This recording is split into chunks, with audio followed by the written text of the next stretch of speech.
سلام، من حسام هستم و امروز میخوایم این ساعت‌های هوشمند، مچبندهای هوشمند یا هر چیزی که اسمش رو میذارید رو با هم مقایسه بکنیم. توی بخش‌های مختلف بهشون امتیاز میدیم، مثل طراحی و قیمت و عملکرد و این ماجراها، که بهتون دید بده، کمکتون بکنه که اگر توی این رنج قیمتی، یعنی زیر 1 میلیون تومان میخواید خرید بکنید، کدومی که از اونها مناسبه. مچبندهایی که من در نظر گرفتم آنربند 5، Amazfit Core 2، لنوو S2 و می بند 5 نسخه گلوباله که در ادامه میبینیم که چطور پیش میره ماجرا. خب اولین بخش مربوط به قیمت، قطعا اونی که قیمتش پایین تره امتیازش بیشتره و آنربند 5 با 670,000 تومان کمترین قیمت رو داره. بعد از اون Amazfit Core 2 رو داریم که 750,000 تومانه. بعد می بند 5 رو داریم که 830,000 تومانه و گرونتر از همه لنوو S2 که 880,000 تومان. البته اینا که دارم بهتون میگم توی دی ماه 99 و امتیازبندی اگر بخوایم بکنیم 3، 2، 1 و 0 امتیاز برای لنوو S2. بخش دوم مربوط به دیزاین یا طراحیه که هر مچبند هوشمندی داره. بیشتر امتیاز رو من به ساعت Amazfit Core 2 میدم که بسیار زیبا طراحی شده و خیلی هارمونی خوبی بین بند و خود یونیت یا خود اون دستگاه وجود داره. 3 امتیاز به Amazfit Core 2 میدیم. بعد از اون نوبت به ساعت می بند 5 نسخه گلوبال میرسه که خب واقعا طراحی شیک و زیبایی داره و 2 امتیاز به این ساعت اختصاص پیدا میکنه. بعد از اون آنر 5 که یه مقدار این صفحه تختش و این حلقه‌ای که اینجا وجود داره باعث میشه که 1 امتیاز توی بخش دیزاین به خودش اختصاص بده و معمولی ترین ساعت و کپی اپل واچ یه جورایی مربوط میشه به ساعت لنوو S2 که 0 امتیاز توی این بخش به خودش اختصاص میده. خب میرسیم به باتری و اینکه هر کدوم از این مچبندها چقدر میتونن باتری رو نگه دارن و شما رو همراهی بکنن. بیشتر امتیاز یعنی 3 امتیاز اختصاص پیدا میکنه به ساعت می بند 5 که درسته باتری 125 میلی آمپر ساعتیه، اما قشنگ 2 الی 3 هفته میتونه که با شما همراهی بکنه. رتبه دوم یا 2 امتیاز اختصاص پیدا میکنه به ساعت Amazfit Core 2 که یه باتری 170 میلی آمپر ساعتی داره و میتونه اون هم 2 الی 3 هفته با شما همراهی بکنه.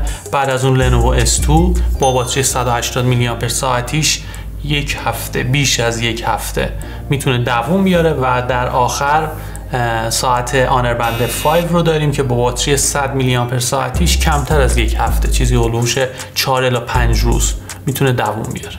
خب میرسیم به این بخش که میخوایم راحتی هر ساعت هوشمند رو بررسی بکنیم که اینکه روی دست میندازید کدومی که از اونها راحت تر احساس نمیشه، اذیتتون نمیکنه این ماجراها.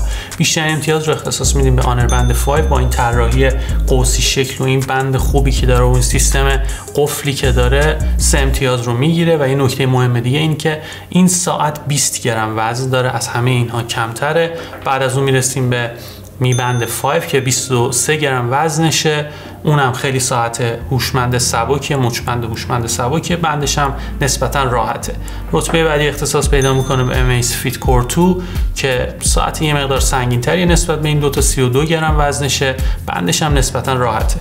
و کمترین امتیاز اختصاص پیدا میکنه به سنگین‌ترین ساعت یعنی لنوو S2 که 34 گرم وزنشه، بندش هم خیلی معمولی و کیفیت خیلی بالایی نداره و خیلی هم احساس راحتی نخواهید کرد. میرسیم به یکی از مهمترین بخش ها یعنی صفحه نمایش یا دیسپلی که بیشتر امتیاز میرسه به آنربند نسخه 5 که واقعا یه صفحه نمایش بسیار خوبی داره. درسته 9 اینچه در مقایسه با می بند 5. چرا این دوتا رو دارم با هم مقایسه میکنم؟ چون جفتشون صفحه نمایش های امولد دارن، رنگ ها توشون بسیار شفاف به نمایش در میاد، اما به خاطر ریشیو نسبت ابعادی که ساعت آنربند 5 داره 3 امتیاز رو به اون میدم که نویگیت کردن منو توش خیلی راحت تره. اما توی می بند 5 به خاطر اینکه یه مقدار کشیده تره، سخت تر این کار، اما همچنان رتبه دوم اختصاص پیدا میکنه به می بند 5 و بعد از اون دو تا صفحه نمایش IPS LCD داریم که رتبه سوم رو میدیم به لنوو S2 که رزولوشن 240 در 240 پیکسل رو داره.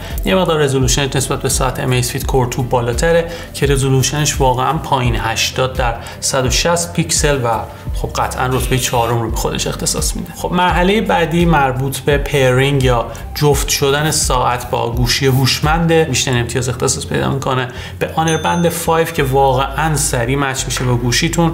بعدش لنوو S2 رو داریم که اونم سرعت قابل قبولی داره و مشترکاً مقام سوم رو اختصاص میدیم به ساعت‌های می بند 5 نسخه گلوبال و Amazfit Core 2 که جفتشون با اپلیکیشن میفیت مچ میشن و بعد از مچ شدن کلی آپدیت و اینا میخوان، قشنگ طول میکشه پر شدنشون و 0 امتیاز رو به این 2 ساعت اختصاص میدیم. خب میرسیم به این که هر کدوم از این مچبندهای هوشمند چجوری میتونن با گوشی شما ارتباط برقرار بکنن و خب داریم راجع به بلوتوث و نسخه اون صحبت میکنیم. مشترکاً 2 امتیاز رو اختصاص میدیم به می بند 5 و آنر بند 5 که نسخه بلوتوثشون 5. بعد از اون لنوو S2 رو داریم که بلوتوث 4.2 داره و بعد از اون در کمال تعجب با نسخه 4 عرضه میشه Amazfit Core 2 که کمترین امتیاز رو توی این بخش به خودش اختصاص میده. خب بخش بعدی مربوط به اون اپلیکیشنی که توی گوشیتون باید نصب بکنید و در واقع اطلاعات سلامتیتون رو باهاش چک بکنید که بیشترین امتیاز رو اختصاص میدیم به اپلیکیشن واوی هلث برای آنر بند 5 که بسیار نرم افزار خوبیه، قشنگ اطلاعات کامل به شما میده. و بعد از اون امتیاز بعدی رو مشترکاً اختصاص میدیم به می بند 5 و Amazfit Core 2 که هر دو از اپلیکیشن میفیت استفاده میکنن و 0 امتیاز برای لنوو S2 که ضعیف‌ترین اپلیکیشن رو داره. حتی لوگوش هم کپی لوگو ساعت‌های اپل واچه و خیلی ناامید کننده است این موضوع. میپردازیم به اینکه هر کدوم از این مچبندهای هوشمند چقدر در مقابل آب مقاومن و این 3 تا یعنی می بند 5 و Amazfit Core 2 و آنر بند 5 تا 50 متر در مقابل آب مقاومت دارن و لنوو S2 30 متر چنین مقاومتی رو داره و 1 امتیاز به اون اختصاص پیدا میکنه. توی این قسمت میخوایم نگاهی بندازیم به اینکه هر کدوم از این مچبندهای هوشمند چه تعداد برنامه ورزشی دارن که خب بیشتر امتیاز اختصاص پیدا میکنه به می بند 5 که 11 برنامه ورزشی مختلف داره، قشنگ کاورتون میکنه. بعد از اون لنوو S2 و آنر بند 5 هر کدوم 9 برنامه ورزشی دارن که خب قابل قبوله و در کمال تعجب سومین رتبه اختصاص پیدا میکنه به Amazfit Core 2 که فقط 2 برنامه توی این مچبند هوشمند وجود داره. خب اگر بخوایم یه نگاهی بندازیم به نحوه باکسینگ یا جعبه‌ای که هر کدوم از این ساعت‌ها عرضه میشن، بیشتر امتیاز رو به Amazfit Core 2 میدیم که بسیار جعبه شیک و خوبی داره و بعد از اون می بند نسخه 5 رو داریم که جعبش نسبتا قابل قبوله. رتبه بعدی به آنر بند 5 میرسه که یه مقدار ارزون‌تر به نظر میرسه و 0 امتیاز برای جعبه لنوو که خیلی بد طراحی شده. خب یه نگاهی بندازیم به اکسسوری ها یا مشخصا بندهای مختلفی که برای هر کدوم از این مچبندهای هوشمند موجوده. بیشتر امتیاز رو به می بند 5 میدیم چون انواع اقسام مدل هاش هم توی بازار وجود داره، هم میتونید به صورت آنلاین خرید بکنید و امتیاز بعدی اختصاص پیدا میکنه به لنوو که با این پینایی که در نظر گرفته انواع اقسام بندهای ساعتی رو میتونید استفاده بکنید همراه با این مچبند هوشمند. امتیاز بعدی اختصاص پیدا میکنه به آنر بند 5 که اون هم بندهاش موجوده اما خیلی تنوع بالایی نداره و 0 امتیاز برای Amazfit Core 2 پیچیه، باید با پیچ گوشتی بنداشو وا کنید و خیلی هم که اصلا وجود نداره بند اسپر که بتونید اون رو تغییر بدید. توی این قسمت میخوایم بررسی بکنیم که هر کدوم از این مچبندهای هوشمند چه قابلیت ها و ویژگی هایی رو دارن. آنر بند 5 بیشترین امتیاز رو به خودش اختصاص میده چون میتونید به وسیله این مچبند هوشمند سطح اکسیژن خونتون رو اندازه‌گیری بکنید در کمال تعجب، چون که با یه همچین قیمتی اگه یادتون باشه من اپل واچ سری 6 رو آنباکس کردم، توی اون ساعت هوشمند چنین امکانی وجود نداره. وجود داره برای ما ایرانی ها غیر قابل دسترسه. بعد از اون امتیاز رو اختصاص بدیم به می بند 5 که خب انواع اقسام قابلیت ها رو داره، مثلا اینکه سطح استرس شما رو اندازه‌گیری بکنه و یه همچین کارایی میتونه شاتر دوربینتون باشه. برای تمام گوشی اندروید میتونید استفاده بکنید، اما آنر بند 5 فقط با گوشی‌های هواوی چنین امکانی رو بهتون میده که به عنوان شاتر دوربین براتون عملکرد رو داشته باشه. بعد از اون مشترکاً امتیاز رو اختصاص میدیم به ساعت‌های لنوو S2 و Amazfit Core 2 که فقط ضربان قلب رو میتونن اندازه‌گیری بکنن و سنسور شتاب سنج رو دارن که خب خیلی چیز ویژه‌ای نیست. یکی از مهمترین ویژگی هایی که توی مچبند هوشمند برای ما ایرانی ها وجود داره اینه که زبان فارسی رو ساپورت میکنه یا نه و خب وقتی که باهاتون تماس میگیره چه امکاناتی رو بهتون اون مچبند هوشمند میده که خب 0 امتیاز به لنوو S2 اختصاص میدیم که زبان فارسی کلا کنسله و یکی باهاتون تماس میگیره فقط ویبره میزنه، هیچ قابلیتی رو نداره. رتبه بعد یعنی یک امتیاز برای Amazfit Core 2 که خب زبان فارسی رو همچنان پشتیبانی نمیکنه.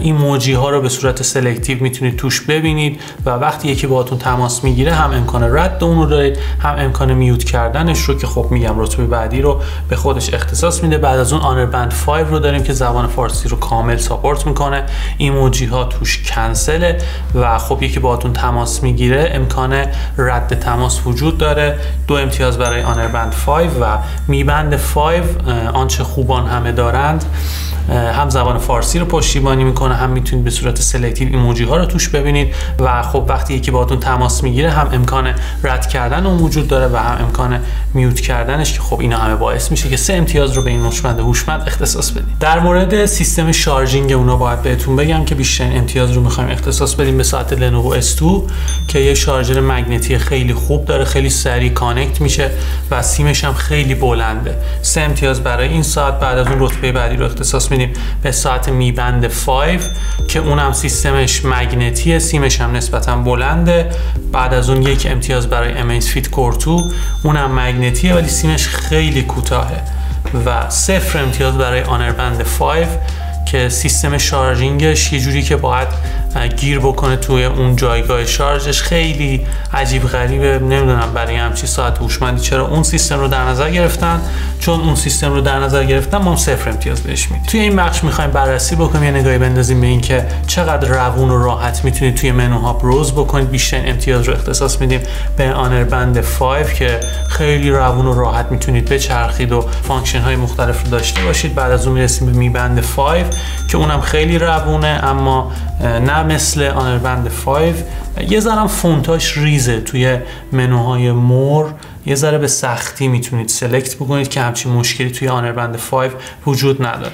رتبه بعدی این 1 امتیاز اختصاص پیدا میکنه به لنوو S2 که خب چون صفحش بزرگه و اینا راحت تر میشه توش بروز کرد و 0 امتیاز برای Amazfit Core 2 که به سختی اصلا یه ذره لگ داره، میتونید توی منوها بروز بکنید و آخرین رتبه رو به خودش اختصاص میده.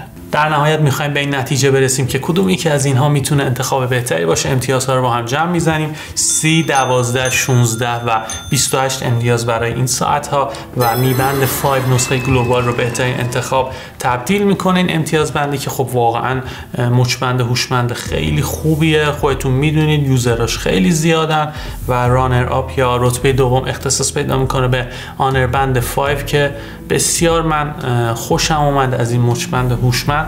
من به شخص به نظرم بیشترین ارزش خرید مربوط به این مچبند هوشمنده چون بین اینها کمترین قیمت رو داره و ارزش خریدش بسیار بالاست.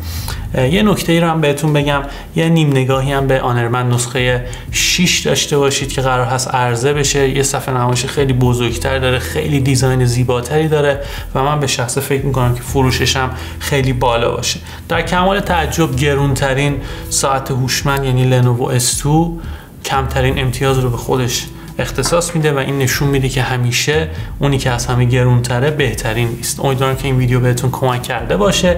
اگر میخواید یه ساعت هوشمند خرید بکنید خیلی ممنونم که این ویدیو رو تا انتها تماشا کردید. خیلی ممنونم که کامنت میذارید، نظر میدید و امیدوارم که این اتفاق یه روند ادامه دار باشه. مرسی.